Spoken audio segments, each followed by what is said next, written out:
The topic of tonight's panel is best practices in developing your corporate sustainability plan, and it's my pleasure to introduce our moderator this evening, Brian Denny.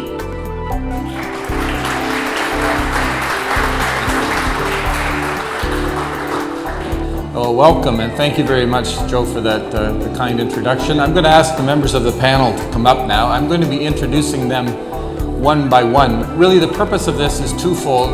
We want to give you a very diverse range of experience from different companies as they pursue a sustainability journey, and also invite each of them to give their unique perspective on how Partners in Project Green is relevant to them. I know from the Conservation Authority's perspective, we started our sustainability journey about 15 years ago, and it has led us in a number of very interesting directions, starting from a fairly well-known 50-year-old environmental organization to now exploring a wide range of sustainability initiatives that has brought us into the green building movement.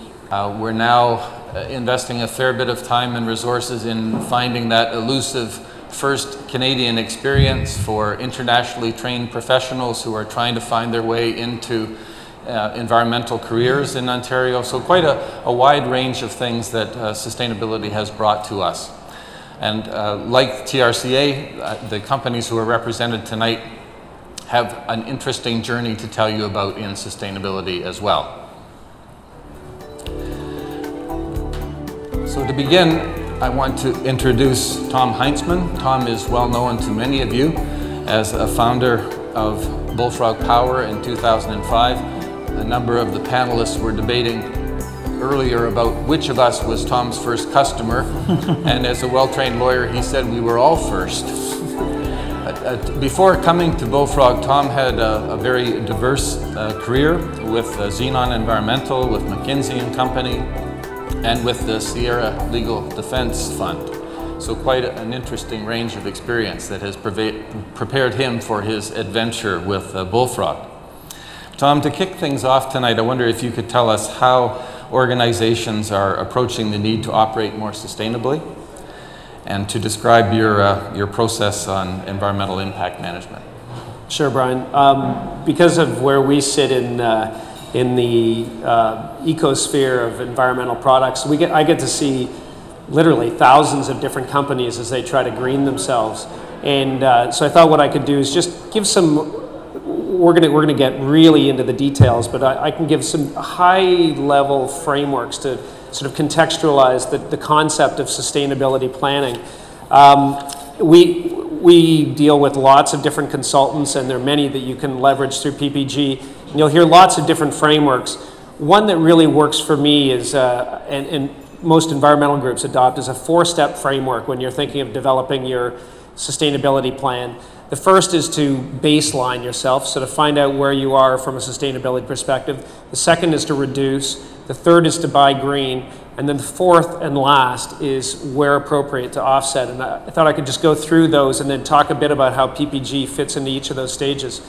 So the first step in terms of baselining yourself, PPG actually has a walkthrough program that any of the companies out there can use to have an expert come through the building and give them a sense of what their baseline is and where their opportunities are, and then a further program that they'll cooperate in order to send to do a more thorough review in order to help establish a baseline. So great expertise out there, and even a free look through for at the first level in order to establish your footprint.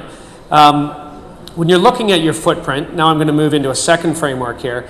There's a document out there called the Greenhouse Gas Protocol, which most people use to identify their greenhouse gas emissions, but it can be also used for other emissions, so to make a footprint for your entire emissions profile. And in the Greenhouse Gas Protocol, there are three steps. So the first is the emissions that you create on site. And that tends to be things like burning natural gas in your own building. The second step is electricity. So it's not within the confines of your building, but the electricity is being produced for your operations. And then the third, which you'll there is scope 3, are all those emissions that are outside of your control but that are associated with your operations. So it might be the delivery trucks coming to your door, or it could be the plane flight that you take, or the automobiles that you have to rent. So thinking in terms of those three scopes, they can come through and help you determine what your footprint is at each of those levels. So then, after you've got your footprint, your next step is to think about reduction.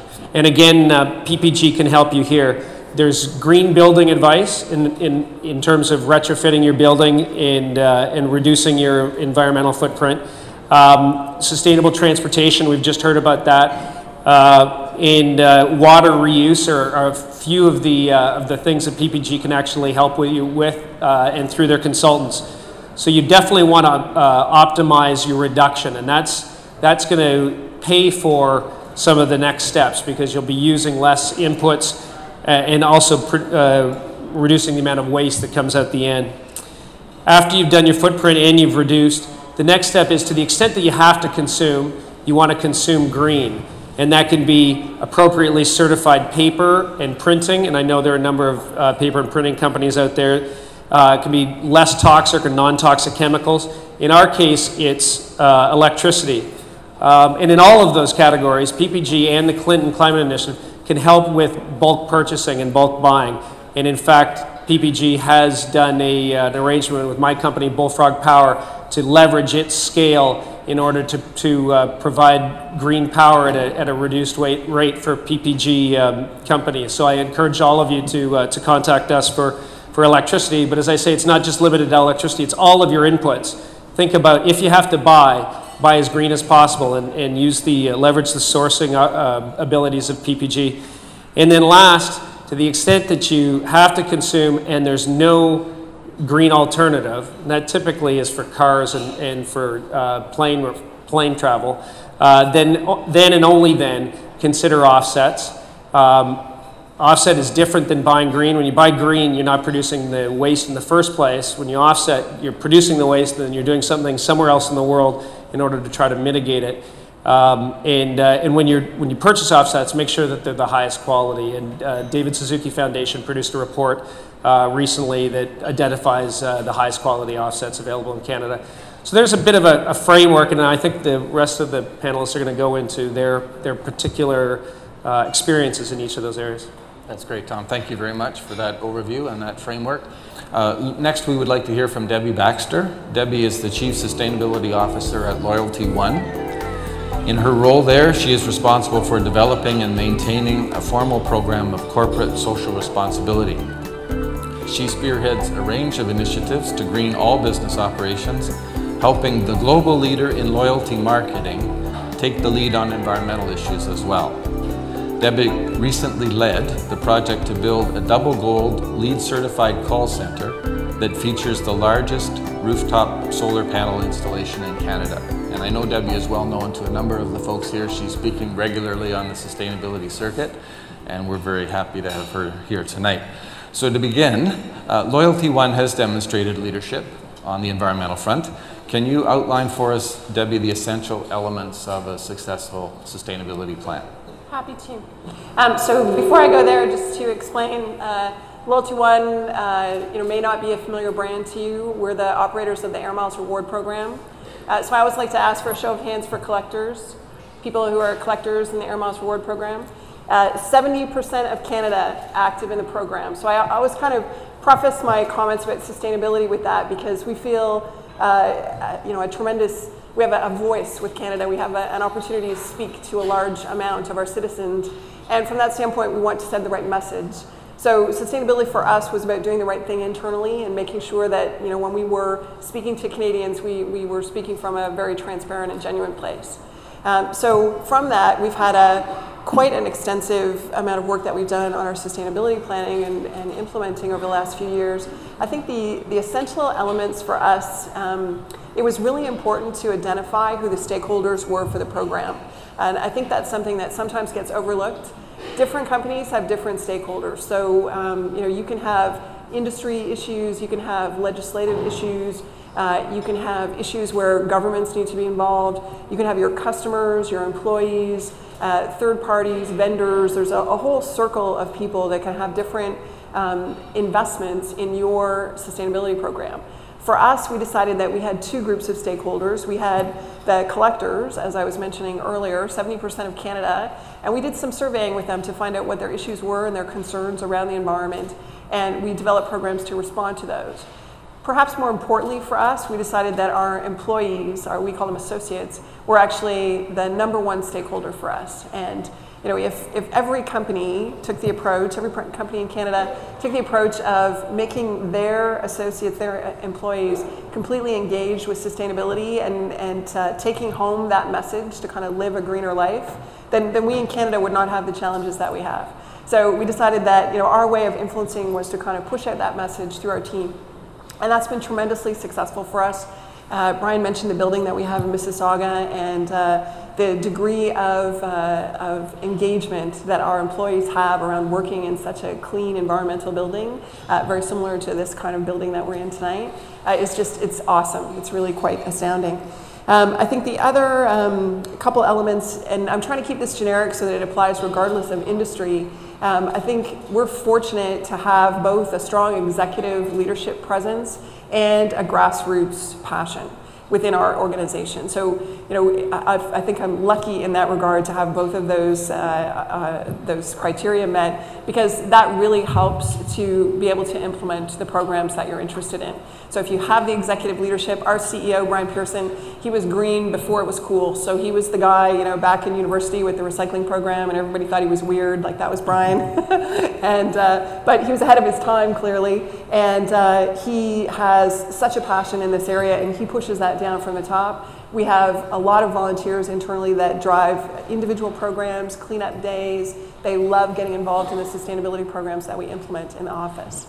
And the last element that I would mention is probably around transparent reporting. So regardless of the industry that you're in, pulling together the greenhouse gas measurement, and we use the same protocol that Tom was referring to, so that the scope 1, scope 2, scope 3, we've taken that approach with our reporting.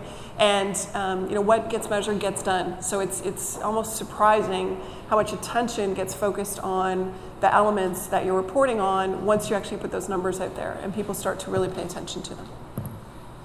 That's great, Debbie. I had the privilege of being at the official opening of your building, so I saw firsthand the commitment from the top in your organization. But even with that in place, I'm sure you felt some challenges through the process of advancing the sustainability agenda. Can you tell us a little bit more about the challenges? I think that, with nothing good is easy, there's some kind of saying about that. I think the challenges for us were certainly around limited resources. So I think that's true for a lot of companies. I'm sure there are other people that can identify with that. In today's society over the last couple of years, as we were trying to do this, with the financial markets being what they were, and to some degree continue to be, it's challenging to be able to divert financial resources and people resources into these programs.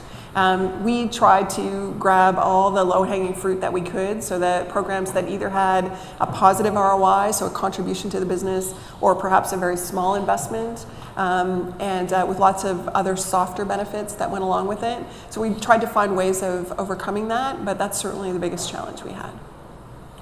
So was that how you set priorities then, as to which things to tackle first? I think it has to be an element. We also have 4 lanes that we look at for our sustainability plan. So our first lane is around reducing our footprint. So finding programs that we can implement. Bullfrog Power is one of them, where it allows us to reduce our carbon footprint.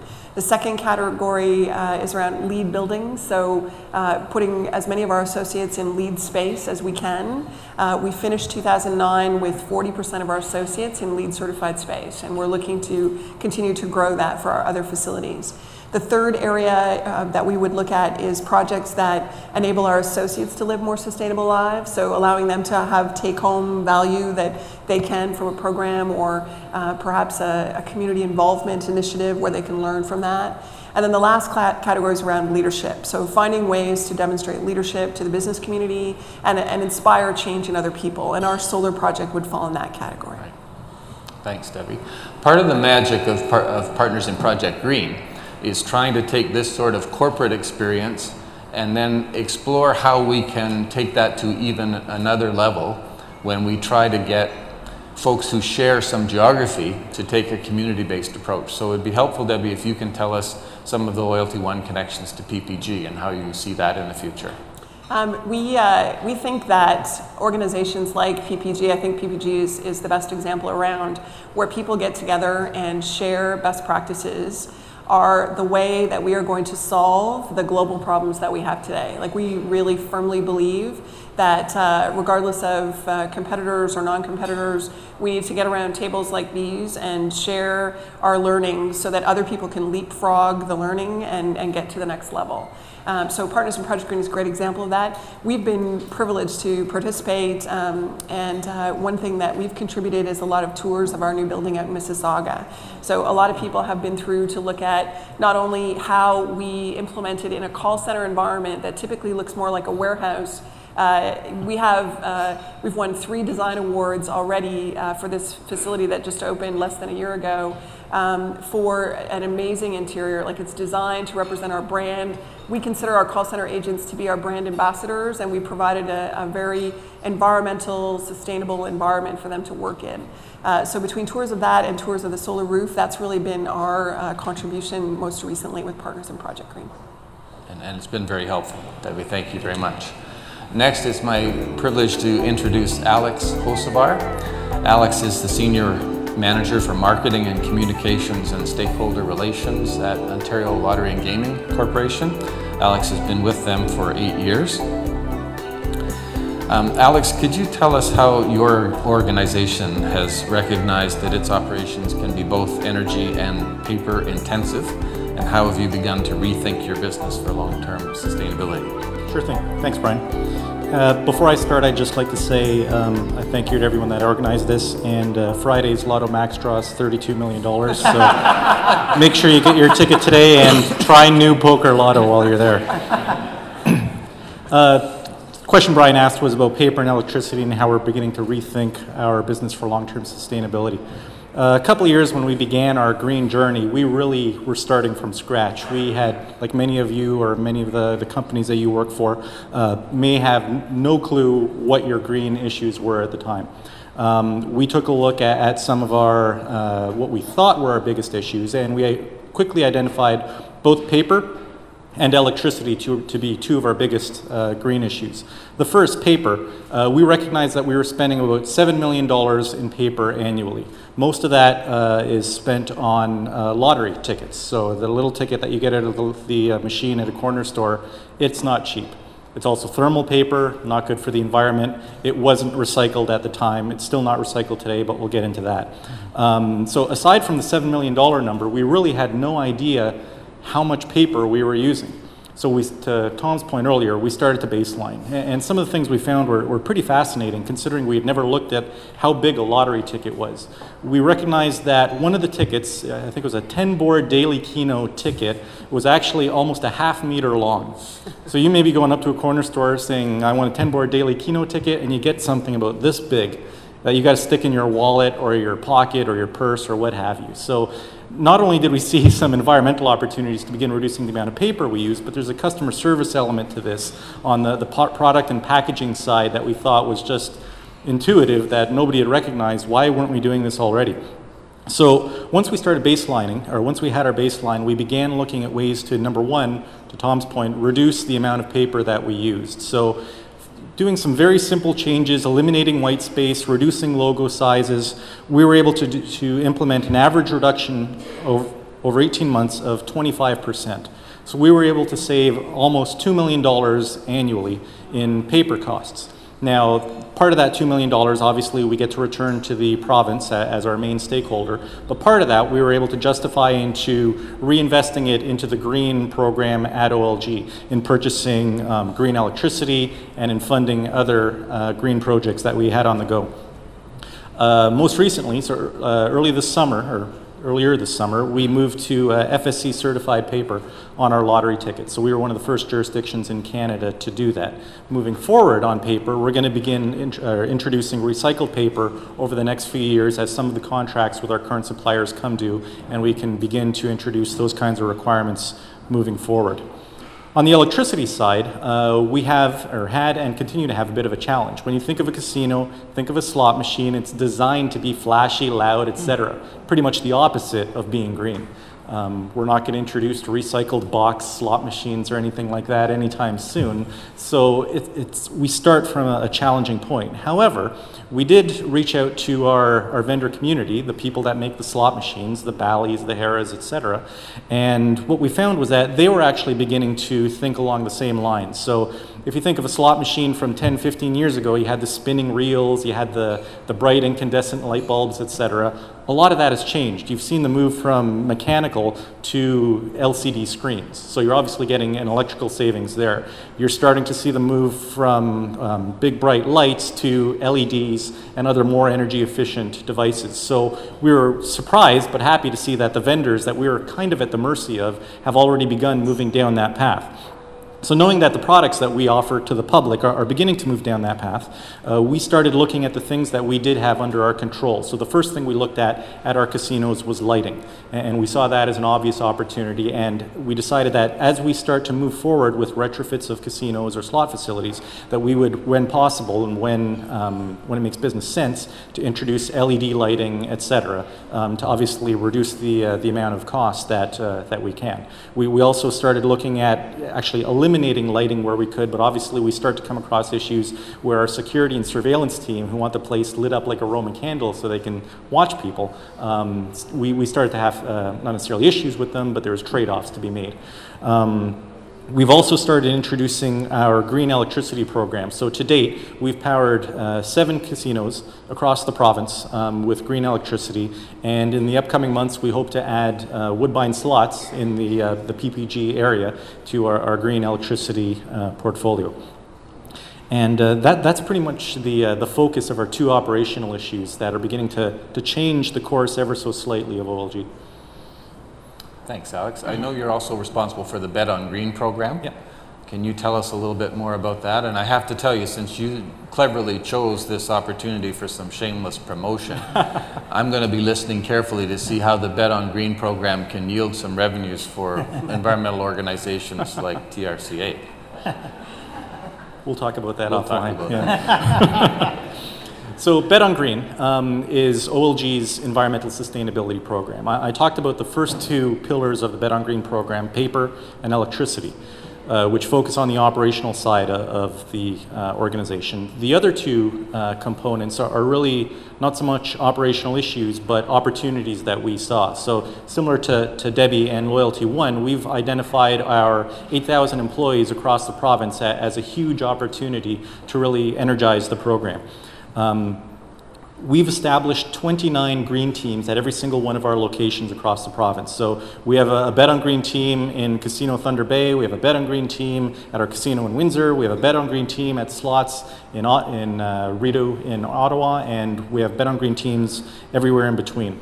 What we're looking for them to do, and they're successfully doing, is to work at their site level to begin to reduce the amount of paper and electricity. They know the pain points in their locations. They know what works. Me in the ivory tower at the corporate central office, there's not a lot of value in me just dictating to them what they need to do on a day-to-day basis. So we really look to them to energize the sites at their own local level.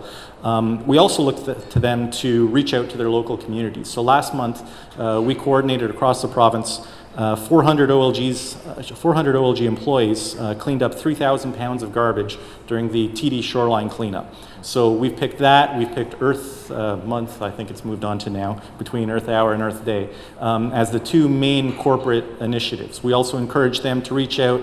If Brantford has a community cleanup in July, go for it, go help out. If Thunder Bay has something going on, go help out there too. On top of that, we've begun reaching out to the public, and the public is really our 4th pillar of the Bet on Green program.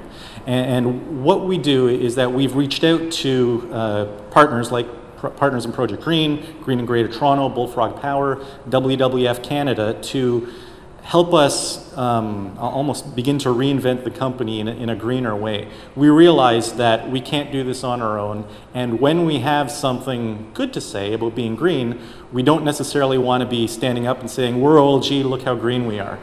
it probably won't go over very well. So we want to make sure that we have a reputable partner with us there that can help validate, help explain to the public exactly what we're doing. And we've had some good success. Just last March, we worked with WWF Canada in sponsorship of the Earth Hour concert in downtown Toronto. So working with them, we were able to leverage our entertainment sponsorship program, and we were able to bring Chantal Kraviasek to Yonge Dundas Square to perform in front of 15,000 people to raise awareness for Earth Hour. So it's those types of things that we're really trying to reach out to the greater green community to help spread OLG's message on good green work. Terrific. You've mentioned a couple of connections to PPG. Is there anything else you want to say about? Yeah, sure. We took advantage of one of the site audits that Brian talked about. It was a simple walkthrough of one of our lottery ticket distribution warehouses just near the airport. And it was fascinating, some of the things that really our operations folks there hadn't thought about, we hadn't thought about, but something as simple as the dumpster that you shred instant tickets into is leaking. Well, if it's leaking, it could end up in wastewater. If there's something horrible happens with the dumpster, it leaks into the wastewater, suddenly we have instant tickets running down the Etobicoke Creek. Not exactly something that OLG wants to be associated with, but it was something that we hadn't, or our staff there hadn't necessarily seen on a day-to-day basis. They just see the little pile every few days, somebody goes up and scoops it up. So we have a new dumpster now that doesn't leak. So it's that kind of simple thing that you may not recognize on your own, but somebody coming in as the independent third-party observer may begin to identify as a potential risk to the company. Great, Alex. Thank you very much. Next, I'd like to introduce Miralai Durai, who is the Vice President of Operations at SimCorp.